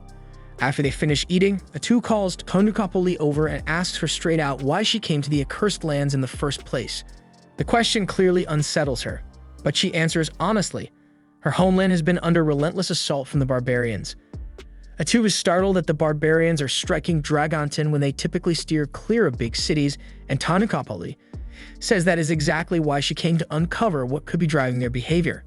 Takuto then asks if that means Dragonton lacks the military strength to fight the barbarians effectively, and Tonukapoli's pulse jumps because if he learns how bad things are in Dragonton, Minara might decide to overthrow them rather than negotiate. She lies and says Dragonton still has sufficient power to drive the barbarians off, while insisting their unusual movements demanded inquiry regardless. Her explanation convinces everyone that Dragonton can still handle itself. But then Pepe, bless his big mouth, blurts out that he's confused, since earlier Tonukapoli told him they were here because Dragonton would be doomed if they don't learn why the barbarians are attacking. Ado can't help pitying Tonukapoli for having to wrangle Pete constantly, but she and Takuto make it plain that they have no designs on Dragonten so she can relax. For the moment, their attention is fixed on internal rebuilding, so launching wars or swallowing neighbors isn't on the agenda. The barbarians, though, are a different matter, and that threat cannot simply be shrugged off. Because if Dragonten were to collapse under the barbarians, Minara sits next door and would be the next target, which makes the problem theirs too. Anicaps is startled and asks if that means they're prepared to step in, because after overstretching to build a town by the Dragon Vein, Dragonten will topple if nothing changes. Atu turns to Takuto for the call, and he says he wants to stand by his friend, so he is willing to provide whatever aid is needed. Thrilled, Anicaps still asks what he wants in return, since the idiot Pape has already blurted how damn desperate Dragonten's situation is. Atu answers without ceremony that they want the Dragon Vein, and Anicaps had prayed that it would not come up, yet in her current bind she cannot refuse.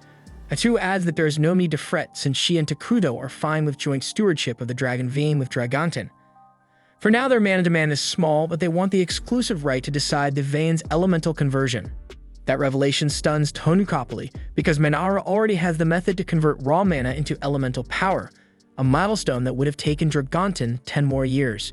It becomes obvious that Minara's society is well ahead of theirs, so an alliance would pay huge dividends. Even so, tradition says the call belongs to Pepe. And he may be a fool at times, yet as the youngest staff bearer, he is by extension the nation's future ruler. He also reads people well, so she asks if he wants to proceed with the alliance, and Peep says he wants to be buddies with everyone in Minara. And with that settled, the two realms make the alliance official. Not long after, Atu convenes a strategy session to lock in the terms with Dragonten. Minara will ship a stream of consumables to their city, and in return, Dragonten will deliver metalware and everyday essentials. Molter welcomes the arrangement. Until now, they had leaned on Takuto to furnish those supplies, but the standout gain is direct access to the Dragon Vein. Credit also goes to Pepe, because if he hadn't blurted out Dragonten's true condition, Anicaps' bluff confidence would have held and diplomacy would have gone nowhere. In that case, Dragonten might have collapsed long before Minara could lend any help. Takuto even wonders if Pepe is actually a fool or if he nudged events on purpose to reach the best result. Switching topics, Atu says they need a plan for managing relations with Dragonten from here on. Maria and Curia trade puzzled looks and ask whether anyone actually knows what Dragonten is like as a country. They chase the negotiations so hard they forgot they have never set foot there, and real alliance maintenance means understanding an ally's culture and values. When Takuto was playing the game, forging friendship took a single tap, so it never occurred to him that keeping it now would demand sustained effort. Given the gaps, Atu proposes their first move be to scout the capital Crescent Moon, even though it sits far from Minara. However, a detailed look would take quite a while, so Takuto suggests postponing that for now, since the immediate priority is helping Dragonten repel the giants. Even so, Molter reminds them that visiting another nation isn't something you just do, there are protocols to follow. Maria and Curia then raise their hands and ask if they could simply go for fun, and childish as it sounds, the idea is actually smart. If they treat it as a friendly call before sending an official mission, they can set out immediately. Molter then volunteers to go, but Takuto feels he's far too senior to serve as a courier. To the other side, Molter would read as Minara's top arcane chancellor, which makes him a non-starter. The same logic applies to Nagi and Emil, whose posts are equally critical. What they meet is a trusted face that Takuto can vouch for, who is not overly high in rank. And right on cue, Maria and Curia lift their hands to volunteer. Takuto turns the idea down on the spot, worried the trip could be risky. So Atu offers to take the assignment, but Molter reminds her she is Takuto's most trusted confidant, and aside from Takuto, arguably the most indispensable person present. Maria and Curia then step up to Takuto and remind him that he granted them the freedom to make their own choices. So right now they want to do everything they can to help him, even if it is risky. Takuto hesitates to approve the mission, but he cannot bring himself to refuse those earnest faces, so he eventually agrees to let them go. And Atu sulks, jealous that Takuto yielded to someone else's cuteness. Emil still voices concerns about sending the pair alone. Takuto says it is fine since he already has skill escorts in mind. After the council breaks, Takuto returns to the throne room, and Atu is still pouting about his capitulation to Maria and Curia's request, leaving him unsure how to proceed. He turns to Maria for advice, and she says he should tell Atu exactly how he feels, so he decides to give it a try. He walks up to Atu and apologizes for making her feel uncomfortable. But she does not need to fear about being replaced because he is extremely thankful for everything Atu does for him and for the fact that she is always at his side. So he tells her there is no one he would rather be with, and that is all Atu needed to hear. In fact, she is already picturing a happily married life with Takuto, and while he has no freaking idea what is running through her head, he is simply glad she is no longer upset. A little later, Takuto leaves Maria, Karia, and Atu to the clinic, though none of them understands why he brought them there since no one is ill. Takuto explains that the clinic was inexpensive to build, so he went ahead and put it up on a whim. But since Maria and Karia will soon head out on a mission, he figures he may as well assign the new plague doctors he created to escort them as protectors.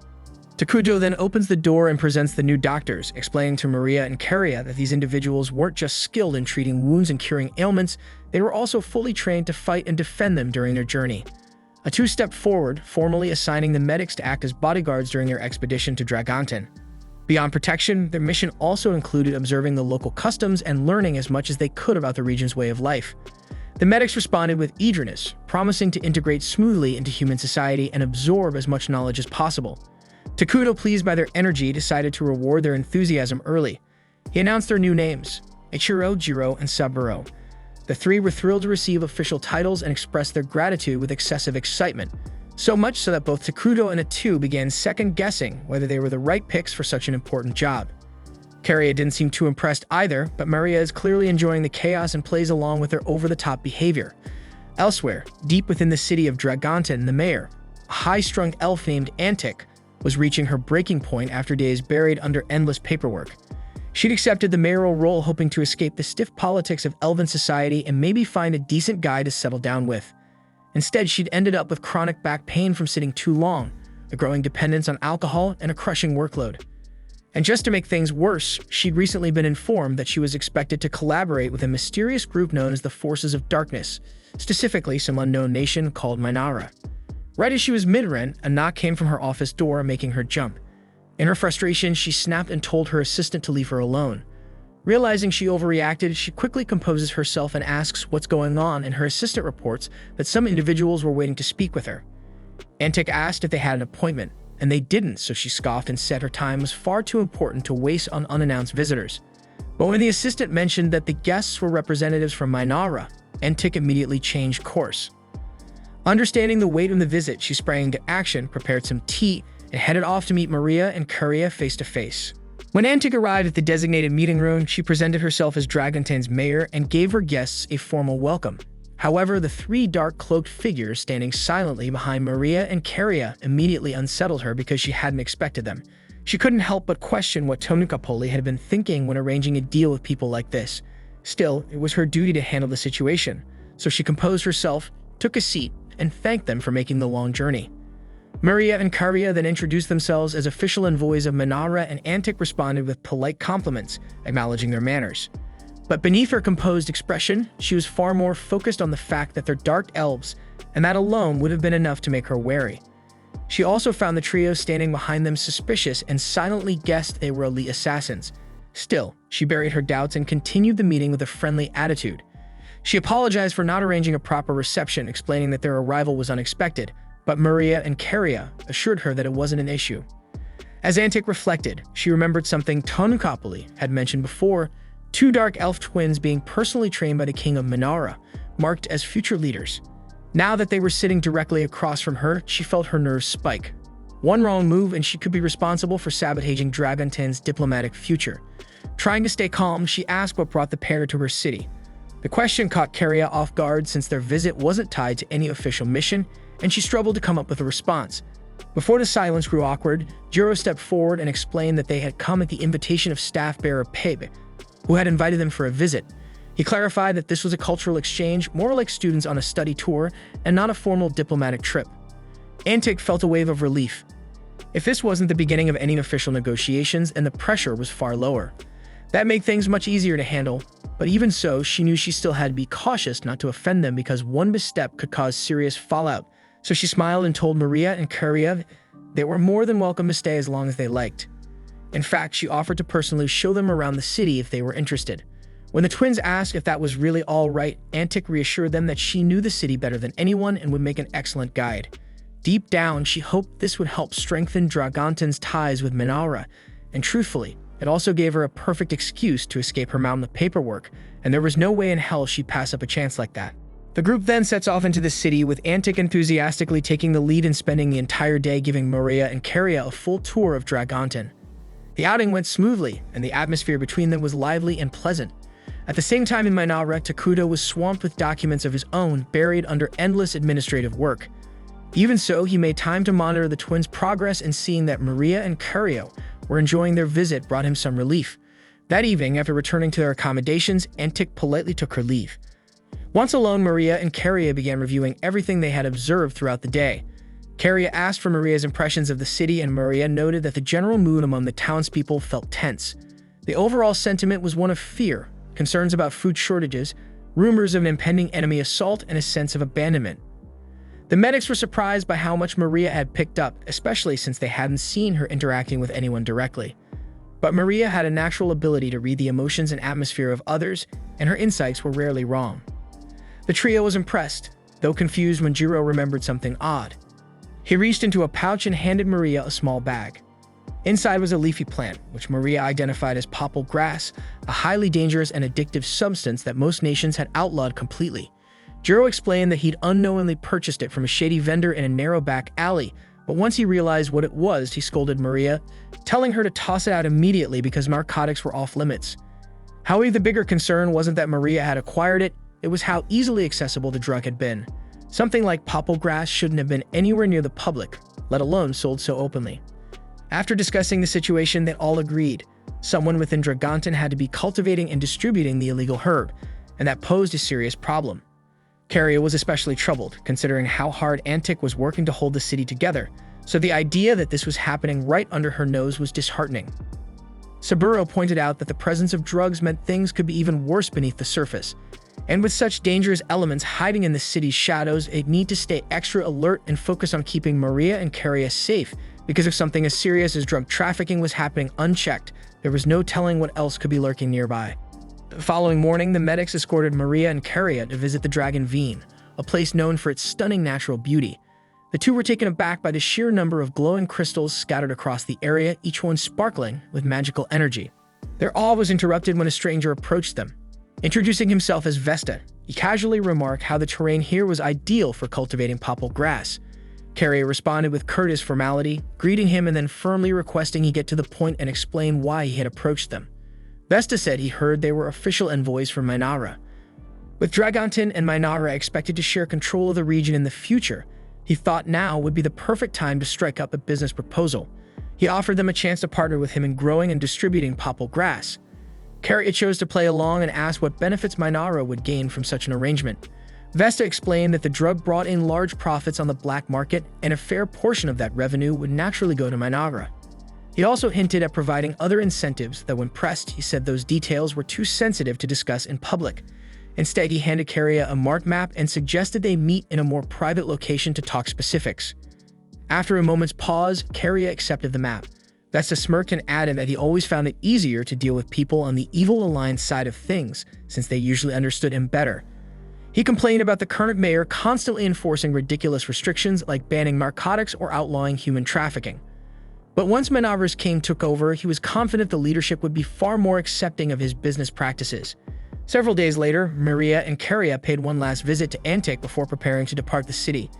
Antic thanked them for their time, saying it had been a pleasure getting to know them during their stay. The twins expressed their gratitude for her hospitality and asked if there was anything they could do in return before leaving. Antic smiled and requested that if possible, they put in a good word for her when they next met with King Takuto, so Maria and Curio agreed without hesitation, promising they'd speak highly of her when the time came. Suddenly, the door to the room swung open and Vesta strutted in with two thugs flanking him. Antic stood up abruptly, furious, and shouted that he had no right to enter without being summoned. But Vesta, as always, showed zero regard for rules or authority, and he'd simply invited himself in. With a smug tone, he said he was only there to receive an answer from Maria and Curio, since they never showed up to the meeting he'd arranged regarding his earlier proposal. Maria calmly asked if he was referring to the ridiculous popple grass partnership he tried to pitch them. Antic's face paled because this was the first she was hearing of any deal between her guests and Vesta, and the idea that Minara might have aligned with someone like him terrified her. Because if Vesta managed to drag that kingdom to his side, it could spell disaster for Dragonton. Maria picked up on Antic's distress and reassured her immediately. She said there was no need to worry because they'd never aligned themselves with filth like Vesta, and they thought it would be obvious to him that their absence from the meeting was their answer. Carria then asked Antic if it would be acceptable for them to handle the situation themselves. Though Vesta was clearly detestable, she wanted to avoid causing an international stir by taking unauthorized action. Antic told them they were free to do as they pleased because Vesta had been a menace to the city for too long, and it was about time someone put him in his place. On cue, the medic stepped forward, ready to deal with him. But strangely, Vesta didn't look intimidated in the slightest. In fact, he grinned with confidence and held up a syringe, and inside were concentrated extracts of the popple plant, and according to him, a single dose was potent enough to turn anyone into a hopeless addict with no will of their own. Maria and Carria exchanged a look because they knew exactly what his plan was, and he came here intending to use the drug against them, so they asked if he really thought through what he was doing. Sure, they might seem like harmless girls, but laying a hand on them meant declaring war on the kingdom of Minara, and their king Takuto wasn't someone to cross lightly. But Vesta, blinded by arrogance, believed he could simply control the situation. His brilliant plan was to enslave Maria and Carria with the drug and use them to blackmail Takuto. What he didn't factor in was the presence of the 3 loyal guards standing between him and the girls. He handed the sirens to his men and ordered them to seize the twins. But before they could make a move, a sword flew across the room and embedded itself into the wall, mere inches from Vesta's head. Spinning around in shock, he found his henchmen lying in mangled heaps, taken down in an instant. Back in Minara, Takuto was enjoying a peaceful tea break with Atu. He looked quite satisfied, reflecting on how useful the medics had turned out to be during Maria and Carria's mission, because their contribution had far exceeded his expectations. And speaking of them, Emil was still curious about Takuto's decision, and asked why send medics along with the twins instead of a standard squad of warriors. So Atu clarified with a calm smile that the 3 weren't ordinary healers. They adored humans and demi-humans, perhaps a little too much. Though masters of medical science, they had a dark side as well. While they could stitch a body back together with expert care, they also had a habit of snacking on brains every now and then, so when provoked, they were utterly terrifying. At the same time in Dragonton, the so-called medics had just finished slicing Vesta's henchmen apart with clinical accuracy. Now the trio was bouncing gleefully around the room, holding up pieces of flayed skin like prize trophies for their collection. Antic dropped to her knees in horror, paralyzed by the sight of the medic's true nature.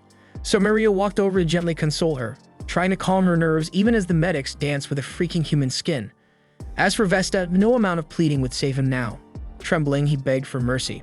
But Carria stepped forward with cold finality. She told him that his involvement in the drug trade wasn't her concern because that alone wouldn't have earned her wrath, but the moment he dared to threaten her sister, tried to use mind-controlled drugs on them, and worst of all, insulted their glorious king Takuto, he sealed his own fate. So without a trace of sympathy, Carria gave the order, and minutes later, Vesta was gone. In his place stood the 3 medics, now cheerfully dressed in fresh skin suits crafted from Vesta himself, and Antic could barely process what she was seeing. So Carria turned toward her and offered a lighthearted apology for the mess in the office. She even asked if Antic would like them to cover the cost of cleaning, but Antic, barely keeping it together after literally shit herself, quietly muttered that it wouldn't be necessary. Carria thanked her warmly for her understanding, flashing a sweet, innocent smile. But in the wake of what just happened, that damn smile felt even more disturbing than the scene of dismembered corpses.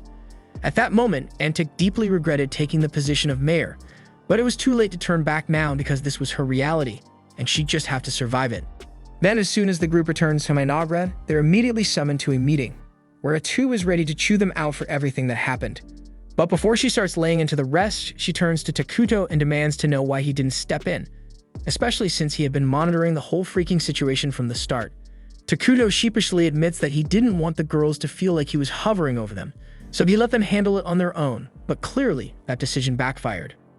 Atu reminds Maria and Carria that she had specifically told them to keep their violent tendencies in check. Yet despite the warning, they still enthusiastically gave the medics the green light to execute people. As for the medics themselves, even if it was necessary to eliminate Vesta and his men, they went way over the damn line by skinning him alive in front of Antic. Fuming, Atu announces that none of them are allowed to leave until they've each written a thorough apology essay, promising to behave better next time. Several hours later, the team regathers in the strategy room to go over Dragonton's current situation. Based on the intel brought back by the twin scouts, Dragonton is in serious trouble. The city lacks the resources to maintain public order, crime is running rampant, and on top of that, they're constantly under attack from barbarians. According to the report, the enemy forces mostly consist of goblins, orcs, and the occasional hill giant. While the goblins and orcs don't pose much of a threat, the hill giants are becoming a major problem. They've started showing up in small groups around the outskirts, and the frequency of their attacks is increasing steadily, so Dragontan's defenses are struggling to keep up. Molter speculates that part of the issue may be that Dragon lacks the necessary detection capabilities to anticipate these assaults. Normally, the sharp instincts of beastmen would help catch enemy movements early, but their scouts are likely overwhelmed and burned out from the non-stop battles. Regardless, if nothing changes soon, Dragontan is likely to collapse. So Nabi suggests dispatching a substantial force from Minara to reinforce the city's defenses.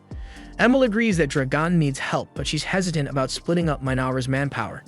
Setting out their current labor units would leave critical sectors like agriculture and construction short-staffed. Atu then speaks up, stating that she'll personally be joining the mission, meaning they won't need to send a large number of troops. The others are caught off guard by Atu's decision, but given her ability to absorb skills from enemies, it makes perfect sense that she'd want to be on the front lines. Since she'll be away, someone needs to handle her day-to-day responsibilities, so Molter steps up and offers to take over the administrative workload. And Nagi follows up by volunteering to manage national defense in her absence. But the moment Emil hears that, her expression shifts to concern. Up until now, Minara's entire defense strategy has heavily leaned on Atu being around, and with all due respect, Nagi by himself isn't exactly an impenetrable wall if the nation ends up under siege. Nagi doesn't argue because she's got a point, but thankfully, Takuto had already anticipated this. He tells everyone that he's about to summon Isla, the new hero who will act as the pillar of their defenses while Atu is deployed. Molter thinks the timing couldn't be better because all the required materials Takuto asked for have already been gathered and prepared. The entire group applauds Takuto for thinking ahead and setting things in motion before the need even arose. But in truth, Takuto had no clue things would escalate this fast. It's total luck. But if they want to see him as some strategic genius, he's not going to correct them. And with the key topics settled, Atu turns to Takuto and asks if he has any final comments. The entire planning session went more smoothly than expected, so Takuto was honestly surprised by how easy it all felt. Because back when he used to play the game during his hospital stay, he had to handle everything by himself, and it took a lot of mental effort. But now he has dependable allies by his side. He then tells them they're doing a fantastic job, and his praise fires everyone up to work even harder moving forward. Then once the meeting concludes, Takuto steps outside to the massive pile of resources they spent weeks stockpiling so they can summon Isla. They had to cut back on rations and conserve materials to build this much, but now they're about to see the results of that investment. Maria and Karia ask what kind of person Isla will be, but Takuto admits he doesn't really know. Other than Atu, Isla will be the first hero he's ever summoned into this world, so the outcome is a complete unknown. Atu steps in and swears that if things go sideways, if Isla ever turns on Takuto, she'll do whatever it takes to protect him. Her confidence is enough to calm his nerves, but even so, Takuto gently tells her to look after herself too, because losing her is something he absolutely can't afford. Takuto starts the hero summoning ritual, and as the vast pile of materials is consumed, a glowing cocoon takes shape midair. Isla is about to emerge at any moment, and Takuto braces himself, heart pounding in anticipation. But to his relief, his worry turns out to be unnecessary, because the instant Isla opens her eyes and sees him, she lowers her head in reverence and thanks him for allowing her the honor of addressing him. She formally introduces herself as the sovereign of all insects and pledges unwavering loyalty to Takuto and the kingdom of Minara. Takuto feels a wave of reassurance wash over him because Isla is still on their side, but just to be sure, he gently asks if she remembers who he is. She takes a moment, but soon enough, recognition dawns. She identifies him as the same Takuto who once played the game endlessly, year after year. She beams, clearly happy to see him again, but before their reunion gets too emotional, Atu steps forward and cuts in. She firmly asks Isla if she's truly serious about devoting herself to Takuto in this world. Isla turns to her, remembering her from back then, and smiles. She finds Atu's serious tone amusing and gives her a playful pat on the head. Atu flushes red with embarrassment, insisting she just answer the question already. With a soft laugh, Isla replies that she wouldn't want to serve anyone else. Takuto was the only player who ever unlocked her true potential, so it's a privilege to stand beside him once more. Then shifting gears, she asks Takuto to fill her in on the current state of affairs as she still doesn't know what exactly her role here entails. Sometime later, the three of them are back in the palace and Takuto has just finished explaining everything to her. Isla now fully understands that she's been summoned to act as Minara's defensive hero, allowing Atu to go forward with her expedition without leaving the capital vulnerable. Even though she knows this is the best course of action, Atu can't hide her reluctance. Ever since arriving in this world, she and Takuto have been together constantly. This will be their first extended separation, and she knows they're both going to feel the absence. The following morning, Atu says her goodbyes and heads out for Dragonzen with a small unit of soldiers. With her departure, Isla officially steps into her role. She vows to do her part to ensure Takuto enjoys this game of theirs. But after spending just one day with him, she quickly realizes something. Takuto doesn't really do much by himself. It's already midday, and he's still fast asleep on the throne. Maria and Karia then stroll in and casually mention to Isla that Takuto always sleeps in until noon, and when he goes beyond that, it's usually Atu who wakes him up. Isla frowns, clearly unimpressed, so she turns to Takuto and tells him that, as the king, he's setting a terrible precedent by lazing around that late into the day. She encourages him to start waking up earlier from now on, so Takuto gets a bit embarrassed and promises he'll try to do better.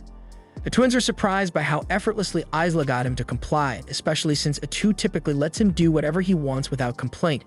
Seeing the twins also reminds Isla of something she meant to ask, so she turns to Takuto and requests permission to borrow Maria and Karia for the afternoon.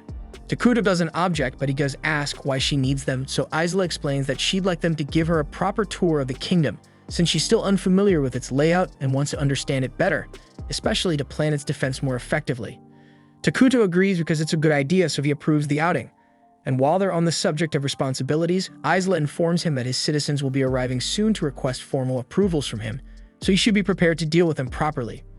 Right at that moment, Emil enters the chamber, so Isla and the twins politely excuse themselves, leaving Takuto alone with her.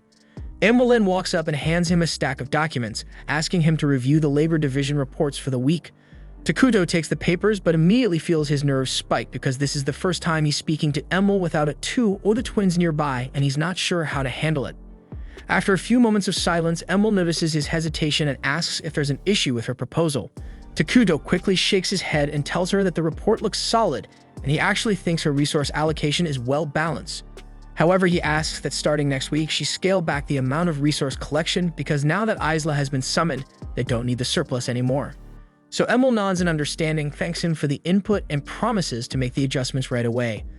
But Takuto is already mentally drained from that short exchange, and unfortunately, there are still a whole bunch of meetings lined up today, so it's shaping up to be a long one. At the same time, Isla is out strolling with the twins, and she asks them to give her a full tour of the facilities around Managra. The twins begin by showing her the administrative building, where all the documentation and internal affairs are managed. But before they can go any further, they spot Emil rushing around with a visibly stressed expression. Noticing her flustered state, Isla steps forward and gently asks if something's wrong because she seems far too busy for this time of day. Emil explains in frustration that Nagi has been tearing through the training equipment like crazy, and it's completely throwing off her monthly resource planning. Isla softly pats Emil on the head and assures her that everything will be fine. She even offers to personally give Nagi a stern talking to for being so careless with the gear, and Emil immediately feels more at ease. Afterward, the group heads over to the training grounds to wait for Nagi.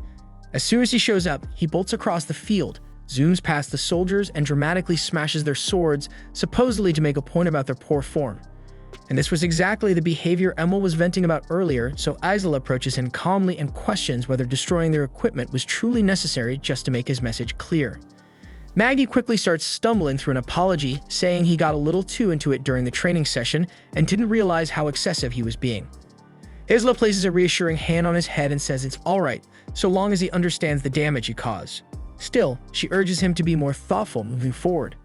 Just then, a bell rings in the distance, so Isla turns to the twins and asks what the sound means, and they explain that it signals the start of dinner.